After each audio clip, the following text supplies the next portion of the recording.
Good morning. Welcome back sa ating YouTube channel. Hunting tayo ngayon. Kasama ko si Jonas. Dala po niya yung Escuela Mini Tactical. Bali yung kura ko, yun yung babantayan niya. Doon si Jonas. So tayo naman, maghanap tayo ng pipwestuhan natin na iba. Kyle mo ito ni Jacob na bitin mo to eh. Ika striker mo. Pag ka, may kabila may. Ano eh? Yung nagpisto to eh. No na malam. Minawan. Dua. Tapos babantayan niya yung yan, puno ng bulala. So wala pa yung mga wild dove. Dadagsa sila mamaya. Sama to yun. Ito niya. Sige, isit mo na yung Bluetooth speaker mo. O siya naman yung magbabantay sa kura natin. Tignan ko nga kung makailan siya. Lima, ayos na. Pagaw, red collared, tsaka spotted dove. Kung formilitan. Sa importante ada malam. So yun nga, tulad ng sinabi ko, yan o, aeroplano na naman. Napakaingay dito. Kasi dyan lang sa kabila yung paliparan ng aeroplano dito sa Pinalunan. Magkita tipistok. Ayan, hanap tayo ng pwesto natin. Yan, sa mga bago pa lang sa aking YouTube channel, welcome back. At sa mga hindi pa nakapag-subscribe, subscribe, comment, at click mo na rin yung notification bell para updated kang palagi. Kung sakaling gusto mo yung manood ng ganitong klase ng content, stay tuned. Sunod na yung mga patama natin. So sana may patama tayo. Kasi ito, palakad-lakad tayo. Pero kung makahanap tayo ng magandang pwesto, maganda. Kung wala, di palakad-lakad muna tayo. A few inches later.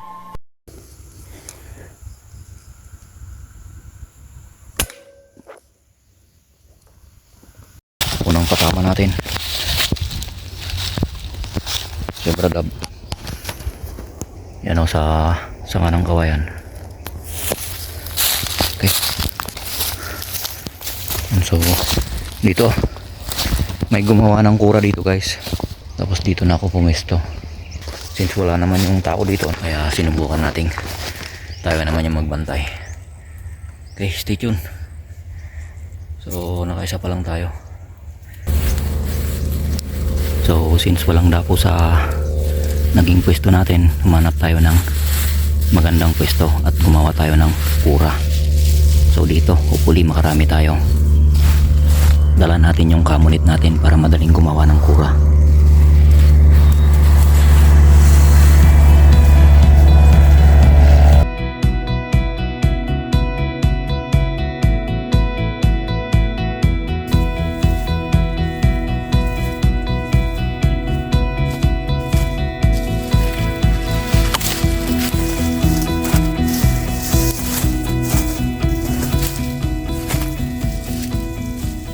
Ganyan, kasimple gumawa ng taguan kapag may dala kang ito,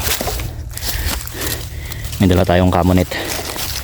Tapos yung magiging spot natin ito, malunggay at saka yung puno ng mangga. So medyo masukal lang yung magpupulutan natin. So okay lang yan kasi maliit lang naman na area. Nakita ko kasi na maraming dumadapo dito guys. So nandun yung dating kura natin, yung kinalalagyan ni Jonas. Tapos lumipat tayo dito. Yan tayo nakapatama ng isa. So natatanaw natin dito na maraming dumadapo, kaya ito, panandalian natin. So hopefully makakapatama tayo dito. So tara. Ayan, so pasok na tayo sa ating kura.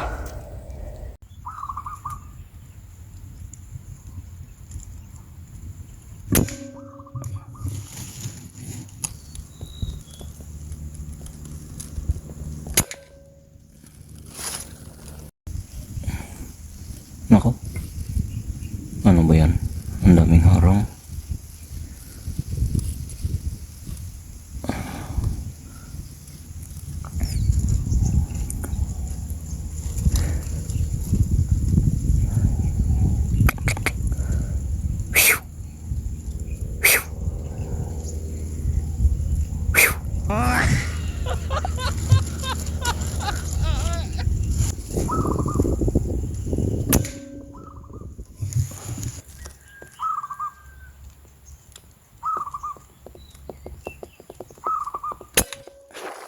So habang wala pa sila guys, tara pulutin natin. May 4 tayong pupulutin guys. Let's go.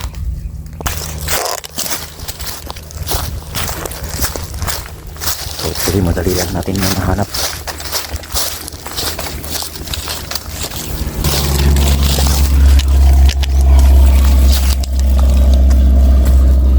Ayun.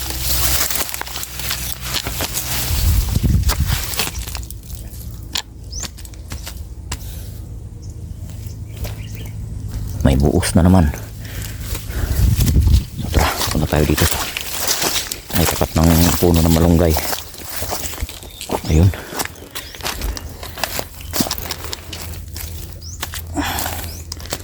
Grabing langgam naman to. Zebra dab. Tapos zebra dab. So yan, napulot natin lahat yung 4.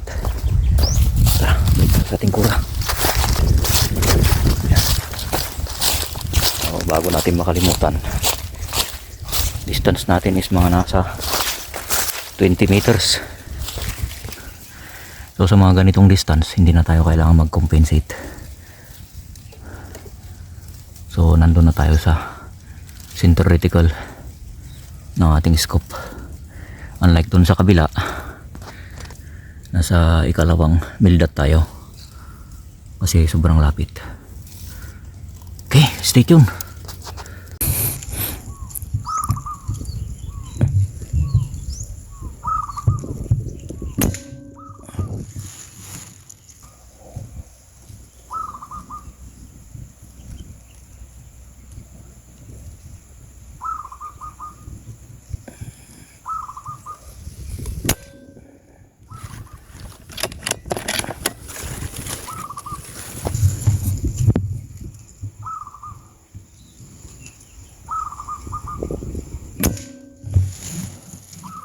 Ang dami.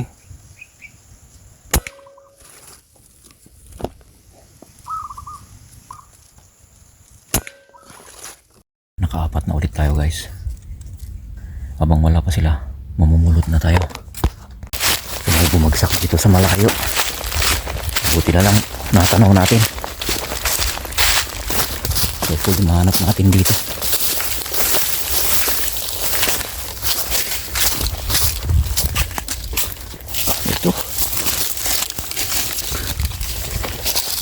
Ayos. Ayun o, nasabit. Buti na lang nalingon natin dyan o, sumabit. Subukan natin ugayin itong kahoy. Ayun. Uy. Spotted dab. Ayos, spotted dab. So may 2 pa sa kabila. Ito katabi lang.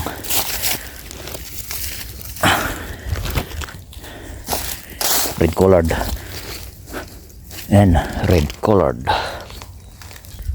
So ayan, napulot natin yung 4 patama natin. Okay, so si Jonas hopefully may patama na rin siya. Nakasyam na tayo guys. Okay, stay tuned.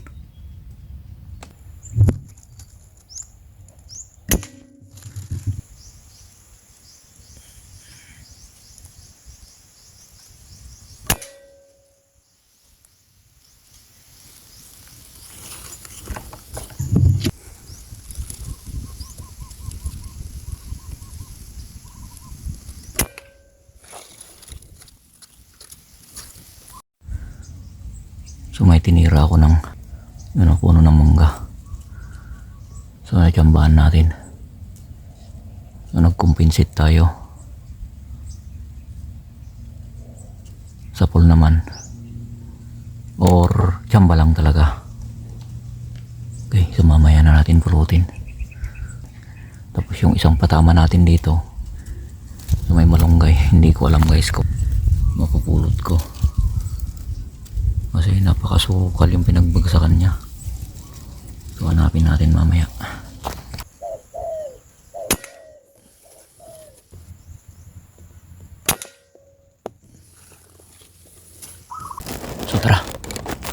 May 4 ulit tayong pupulutin.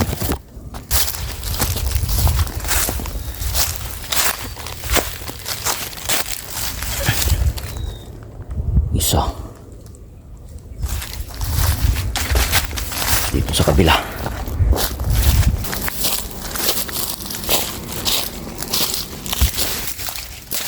Dito yung isang zebra. May isa pa tayong patama dito na red colored. Ayun.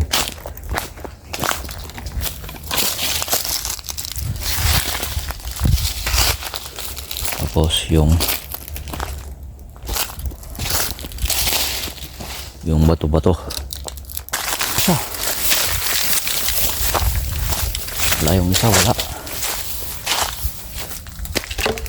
hindi natin mahanap. So kanina nung habang ikot tayo ng ikot dito naghanap,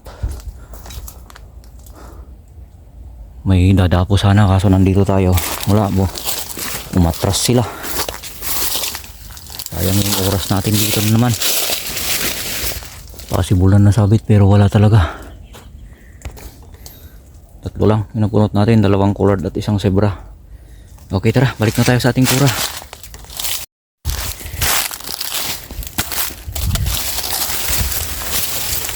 Dosing piraso na tayo guys.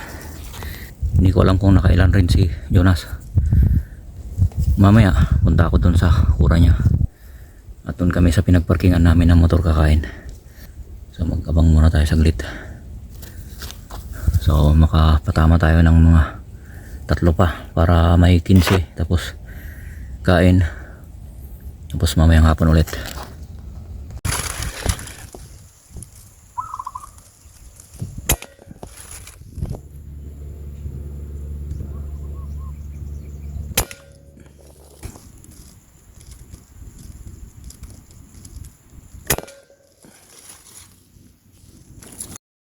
So may 3 na tayong pupulutin ulit.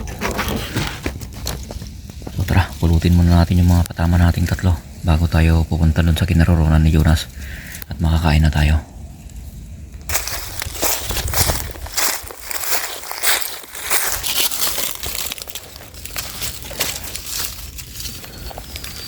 Zebra dog, yung 2 red collared dito.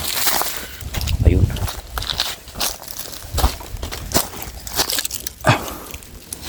Tapos may isa pa, ayun.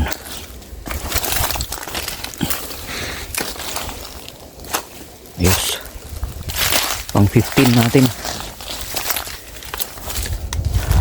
Bluetooth speaker natin. Okay. Pack up tayo. Punta tayo sa kinaroroonan ni Jonas para mananghalian na tayo. So, tara, mananghalian na tayo. Punta tayo sa kinaroroonan ni Jonas. So ayan, kain muna tayo. Matinag takot ha. Mano tinalam? Mano 5. Gibo nang mo. Kaya pakabiro kong jay spotted dyan eh. Nagsamag kami dyan yung tipil. Nagat-gatla na ko. Nagadungay tipil. Naltog ko dyan ako mabirukan. Pinaltog ko dyan ako mo lang yak may birukan. So si Jonas kinuha yung itak natin, tapos may hahanapin pa raw doon. Ano pa tama? Kain muna tayo dito para hindi sila mas lalong umilap guys, para makadapo sila doon sa ating binantayan kanina na walang tao. Katapos natin kumain, balik tayo ulit sa ating kura. So bali si Jonas, papupuntuain ko doon sa kabila yung unang patama natin na si Bradab. Nandun na naman yung mga red collared, so doon ko siya papupistuin kasi may kura doon na nagawa. Mamaya ulit pagpatuloy ang ating video pagkatapos natin kumain. So ayan yung unit niya guys, yung Mini Escuela Tactical. So shoutout sa'yo Sir Sed Cabanilla. Nandito na ulit si Mini Escuela Compact Tactical Compact. Ayan. Kain. Kain. Kain muna tayo. A few inches later. Tara na ulit. Tapos na tayong kumain at magpadighay. So Lilipat ko si Jonas sa kanyang kura. Ang dami nila doon. So hopefully makarami si Jonas. Yan, so ililipat ko siya ang kura. So yan, dito kay pwesto si Jonas. So dagdagan mo konti yung dahon ng kura mo kasi medyo manipis na. Solid yung kura ni Uncle. Kura ni Uy, gawa pa ito gawan na. Lolo Buyet. Pinaramid na ako. Sige, at pisto-pisto na tayo. So yun yung kura natin. Tapos yun naman ang spot natin. Yan. Spot ni Jonas. Okay. Stay tuned, stay tuned. So yan, nakapisto na tayo guys. Ang lakas ng hangin. Tinutumba itong kura natin. So ayusin ko saglit tong kura natin. At antabayanan yung mga patama natin.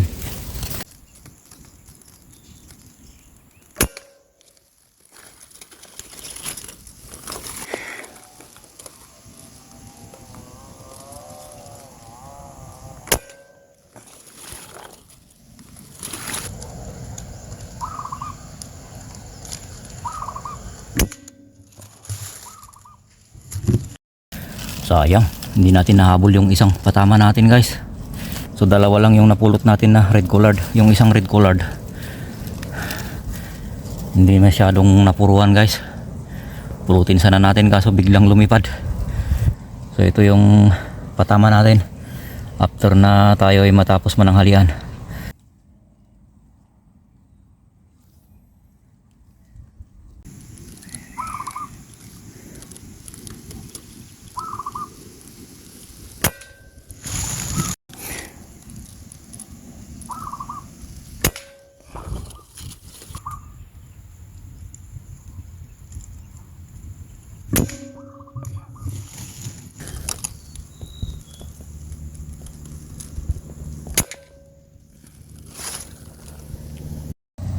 So tara, mamulot muna tayo.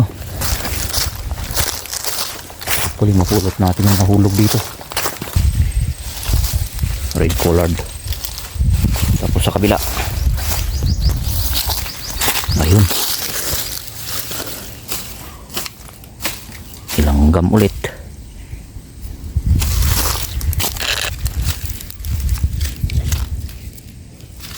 Zebra. Tapos dito.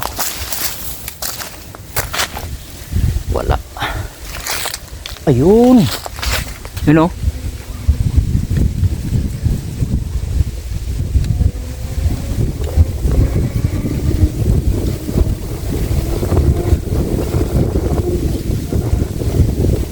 Yun, kung kita nyo kulay itim na yun, nasabit sa taas. So akyatin natin. Ayun.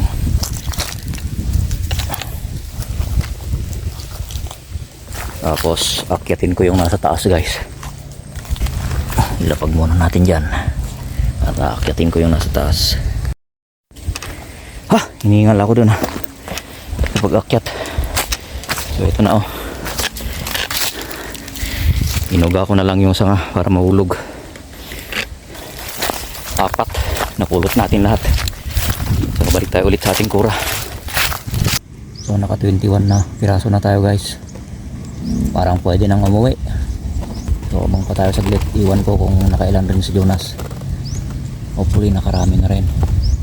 Abang pa tayo saglit. Maaga pa naman.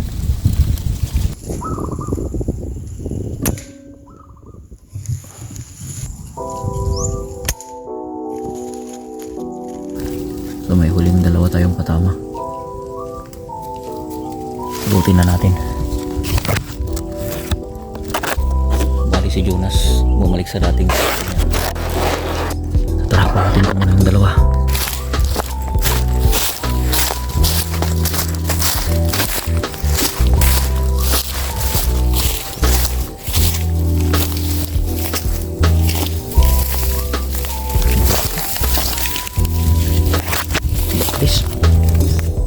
Daplis. Yung red collared. Yun o, bukit pa. So ito, nakuha ko rin guys. So bali tinira natin doon sa may puno ng Melina. Taplis lang yung unang tama natin. Kaya ang tagal naman natin na di pinulot agad. Kaya naka-recover siya. Pulutin sana natin. Nako, lumipad pa. Ito yung dalawang patama natin.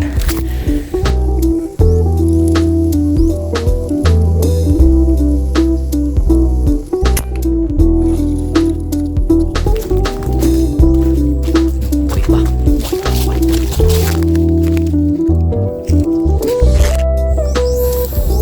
Subutit na habol natin. Red collared, the place. So ito na yung huling patama natin. Hindi na tayo. Wala na siguro.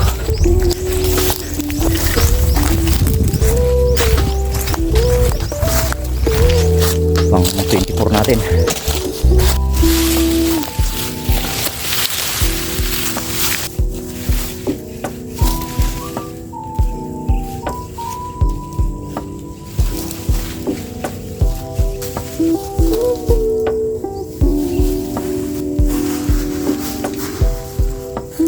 So yan, natupi na natin yung kamulit natin. Punta na ako kay Jonas para makauwi na tayo. So yan, dito na ako sa ating pinag-iwanan, ating mga motor. So mahirap raw tumama yung PCP ni Jonas, kaya ina-adjust niya yung scoop. Ito yung nakuha ni Jonas. Yan. So at least may nakuha. Yan. So uwi na tayo guys. Not bad for today. So hanggang sa muli. So sa mga nanatili sa ating YouTube channel, hanggang ito palubog na yung haring araw. Maraming salamat sa pagsama nyo sa amin sa ating hunting ng wild dove. So pest control tayo guys. May mga mangilan-ngilan pa rin na tumalit sa guys. Although hapon na. So hanggang dumilim dadag sa yung mga red collared para makakain ng mais. Tayo, uwi na tayo. So yan, maraming salamat. Bye bye. Peace out.